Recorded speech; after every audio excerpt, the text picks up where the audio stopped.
sais pas pour vous, mais moi, en vacances, en voyage, en famille ou avec des potes, j'aime bien prendre des photos ou des vidéos. Et du coup, je suis jamais dessus. Et encore une fois, la technologie vient à ma rescousse avec une fonctionnalité Google cette fois-ci. Je dois avouer que sur cette chaîne, je parle plus souvent de nouveautés Apple ou d'IA en général. Là, c'est Android qui me bluffe avec pour 1, 2, 3. Une fonctionnalité très très drôle. Ça s'appelle Add Me, ou m'ajouter, française, qui est un terme un petit peu étrange, et ça permet à tout le monde d'apparaître désormais sur les photos. Oui, je vous explique. Google a présenté son nouveau smartphone, le Google Pixel 9 Pro, qui est un super smartphone, et qui propose notamment un logiciel de retouche ultra sophistiqué, assisté par IA, etc. Blablabla, vous connaissez. On peut améliorer le zoom d'une image via une IA générative qui va rajouter des pixels, etc.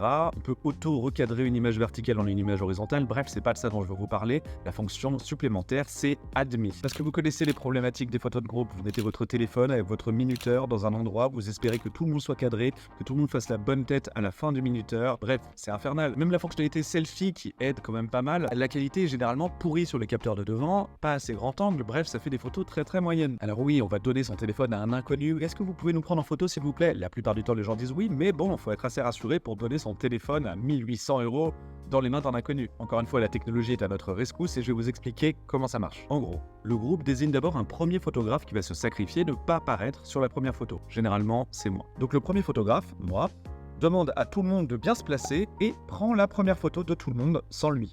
Ensuite, un second photographe va quitter le groupe et moi, je vais me placer dans la foule. Le second photographe prend donc une deuxième photo et l'IA fusionne les deux photos. Je suis donc sur la photo, le second photographe également et tout le reste du groupe aussi. Et vous allez le voir en image, mais l'interface est plutôt bien foutue avec un espèce d'aperçu transparent de la première photo, afin qu'on se mette au bon endroit pour la deuxième photo et que ça fasse pas des bugs, de personnes qui se superposent ou qui se rentrent dedans dans la photo finale. Et il faut avouer que c'est une fonctionnalité plutôt bien foutue, franchement. C'est un vrai problème du quotidien et c'est une vraie réponse intelligente et bien faite. Tous les exemples que je vois sont franchement plutôt impressionnants de qualité. Alors j'ai pas de Pixel 9 Pro sous la main pour tester en live, j'adorerais. Hello Google. Et si vous en avez, n'hésitez pas à nous faire part de votre expérience. J'adorerais savoir. Est-ce que tout ça c'est du marketing ou est-ce que c'est vraiment quali en fait? Ça a l'air de parfois s'en mêler un petit peu les pinceaux pour les pieds. Dans l'idéal, il faut laisser une place vide dans le groupe quand vous prenez la première photo pour que ça ne se superpose sur personne. Bon, ok, quelques règles simples. Franchement, bien joué Google, hein. J'ai hâte que ça apparaisse chez Apple dans 10 ans quand ils auront rattrapé tout leur retard en IA. Apple Intelligence mes fesses, on n'y est pas avant 2027. Si tu veux que je continue à parler d'actualité pour mieux comprendre l'époque, anticiper l'avenir, mieux comprendre le monde moderne avec toutes ces nouvelles technologies, etc., tu connais, tu t'abonnes, c'est gratuit. La plupart des gens qui me regardent sont pas abonnés, donc ça m'aiderait grave. Voilà,